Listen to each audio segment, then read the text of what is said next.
Motichoor laddu simple గా ఎలా చేసుకోవాలో చూపిస్తాను రండి. అది గోధుమ రవ్వతో ఎలా చేస్తానో చూసేయండి. ఫస్ట్ అయితే ఒక ప్యాన్ తీసుకొని అందులోకి 2 స్పూన్లు నెయ్యి వేసేసుకొని 1 కప్పు గోధుమ రవ్వ వేసేసుకోండి. వేసుకున్న గోధుమ రవ్వ పచ్చివాసన పోయే వరకు మొత్తం అంతా ఫ్రై చేసేయండి. ఇలా ఫ్రై చేసుకున్నాక దీన్ని వేరే ప్లేట్ లోకి వేసుకొని పక్కకు పెట్టేసేయండి. అదే కళాయిలోకి మనం ఏ కప్ తో అయితే గోధుమ రవ్వ తీసుకున్నామో ఆ కప్ తోనే 3 కప్పుల వరకు వాటర్ యాడ్ చేసుకొని, వాటర్ అన్ని బాయిల్ అయ్యేటప్పుడు మాత్రమే మనం ఏంచి పెట్టాం కదా గోధుమ రవ్వ, అది ఇందులో వేసేసుకొని ఒక 10 నిమిషాలు మూత పెట్టి ఉడికించేసేయండి. 10 నిమిషాలు అయిన తర్వాత ఇలా మొత్తం అంతా కుక్ అవుతుంది. చూడండి, వాటర్ అన్ని ఉడికిపోతాయి. కుక్ అయిన దాంట్లోకి కొంచెం ఫుడ్ కలర్ యాడ్ చేసుకుంటున్నాను. ఇక్కడ నేను రెడ్ ఫుడ్ కలర్ అయితే యాడ్ చేసుకొని మొత్తం అంతా కలిపేస్తున్నాను. ఇలా మొత్తం అంతా కలిపిన తర్వాత ఇందులోకి మనం 2 టేబుల్ స్పూన్ వరకు నెయ్యి యాడ్ చేసుకొని మొత్తం అంతా మళ్ళీ ఒకసారి కలిపేసుకోండి.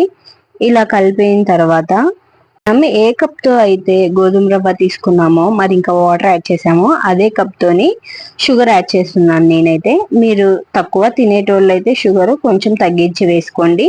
వేసుకున్న షుగర్ కూడా మొత్తం అంతా మెల్ట్ అయిపోతుంది కదా, మనకి కన్సిస్టెన్సీ అనేది లూజ్ అవుతుంది. అప్పుడేం కంగారు పడొద్దు. కొంచెం హైలో పెట్టేసుకొని మొత్తం అంతా కుక్ చేసుకుంటే మళ్ళీ దగ్గర పడుతుంది మనం చేసే రెసిపీ అనేది.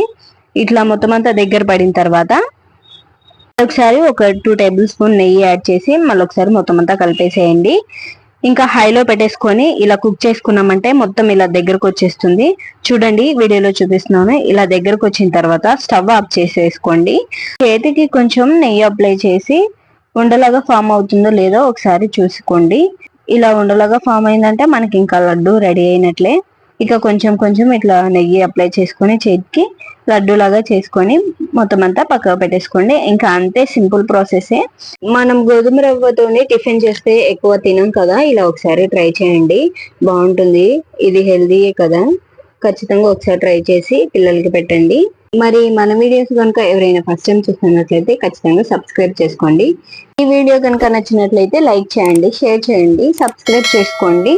ఇంకో వీడియోతో మళ్ళీ కలుస్తాను. అప్పటి వరకు ఉంటాను మరి. Bye bye.